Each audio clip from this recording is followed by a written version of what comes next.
సంవత్సరాలు ఇట్లే ఉండాలి, తప్పకుండా మీరు నడపాలని నేను కోరుతా ఉన్నా. నడపాలంటుతానే కాదు, మేము సిరిసిల్లలో ఒక పని చేస్తున్నాం. ఆడ మన పార్టీ ఆఫీస్ ఉంటుంది, మంచిగా ఉంటుంది, ఇట్లే మంచి హాల్ ఉంటుంది, బయట మంచి భోజనాలు పెట్టుకోవచ్చు, అన్ని పెట్టుకోవచ్చు. మన కార్యకర్తలకు పేదవాళ్ళు చాలా మంది ఉంటారు, వాళ్ళకి ఆడనో పోయి ఫంక్షన్ హాల్ తీసుకొని లగ్గాలు చేయాలి, శుభకార్యాలు చేయాలంటే చాలా పైసలు ఖర్చు అవుతాయి. అందుకే ఏం చేస్తున్నాం, అక్కడ ఇప్పటికీ 50 శుభకార్యాలు మన పార్టీ కార్యాలయంలోనే పైసలు తీసుకోకుండా బ్రహ్మాండంగా చేస్తా ఉన్నాం.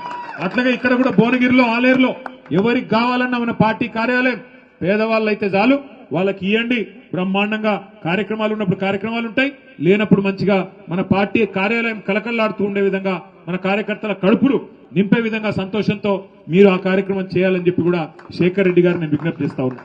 ఇంకొక మాట కూడా నేను మిమ్మల్ని కోరుతా ఉన్నా.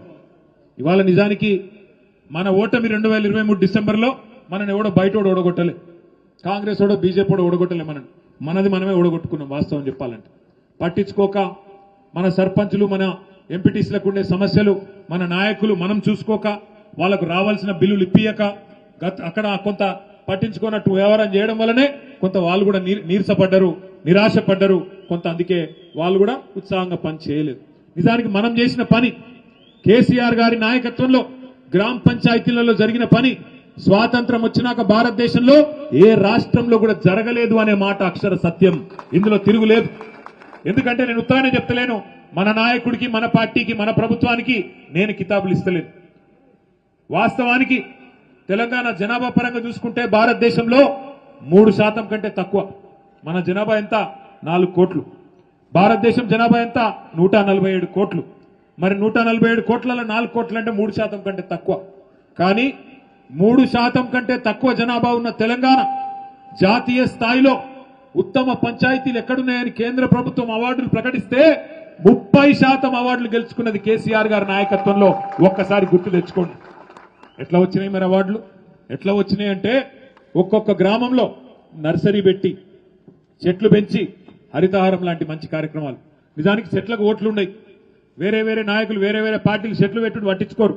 కానీ కేసీఆర్ గారికి భవిష్యత్తు మీద ఉండే ఫికర్తోని మన పిల్లలు మంచిగా ఉండాలి, మన ఊర్లు మంచిగా ఉండాలి, ఊర్లు సాఫ్ ఉండాలి, స్వచ్ఛమైన గాలి రావాలి అనే ఉద్దేశంతో 270 కోట్ల మొక్కలు భారతదేశంలో పెట్టిన ఒకే ఒక్క రాష్ట్రం హరితహారం కార్యక్రమంలో మన రాష్ట్రం తెలంగాణ. మన నాయకుడు కేసీఆర్ గారు ప్రతి గ్రామంలో ఒక డంప్ యార్డ్ ఉండాలి, చెత్త ఏరేతందుకు ఒక ట్రాక్టర్ ఉండాలి, మొక్కలకు నీళ్లు వేసేందుకు ఒక ట్యాంకర్ ఉండాలి అని ఆలోచించిన నాయకుడు కేసీఆర్.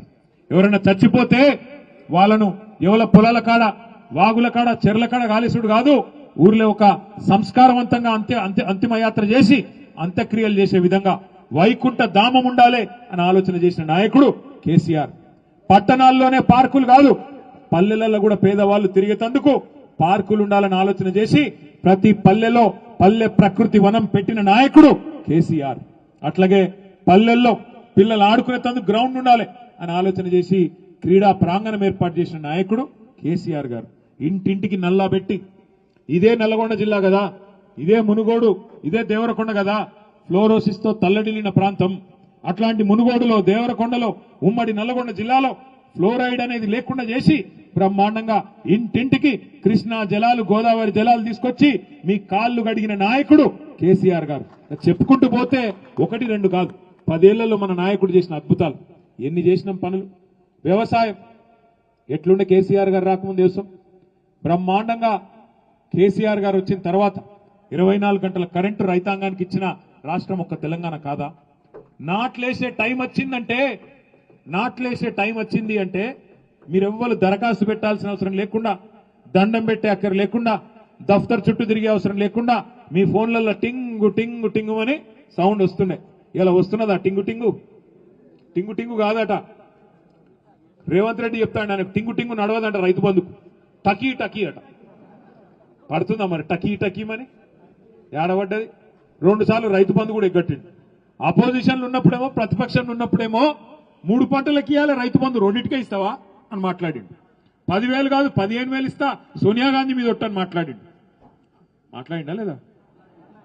పెన్షన్లు 2,000 ఇస్తావా, 4,000 ఇవ్వాలి.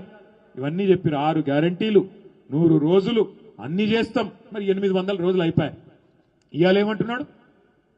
మొత్తం కేసీఆర్ అప్లపాలు చేసిపోయిండు, దివాలా తీసింది రాష్ట్రం.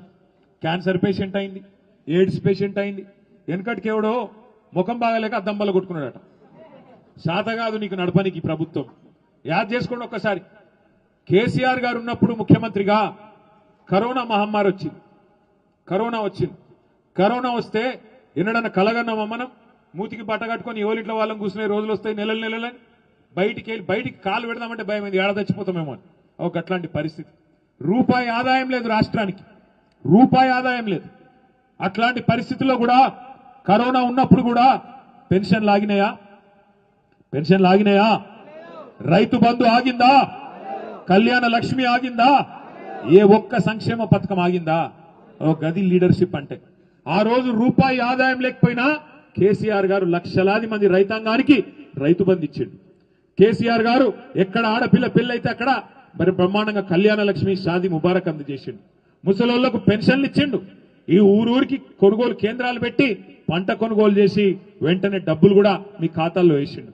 కానీ ఇవాళ ఈయనకి ఏమైందా నాకు అర్థం కాదు. ఏమనంటే తప్పుడు మాటలు మాట్లాడతాడు. అప్పుల పాలైపోయింది. ఎక్కడ అప్పుల పాలైంది? ఒక మంత్రి అంటాడు 6 లక్షల కోట్లు అప్పైంది అంటాడు. ఇంకొక ఆయన అంటాడు 7 లక్షల కోట్లు అయిపోయింది అంటాడు. ఇంకొక ఆయన 8 లక్షల కోట్లు. ఊర్లలో సర్పంచ్ ఎలక్షన్ల కదా అర్రాస్ పాటలు పాడతారు చూడు, ఓ గట్లా ఎవరి నోటికి ఎంత వస్తే గంత.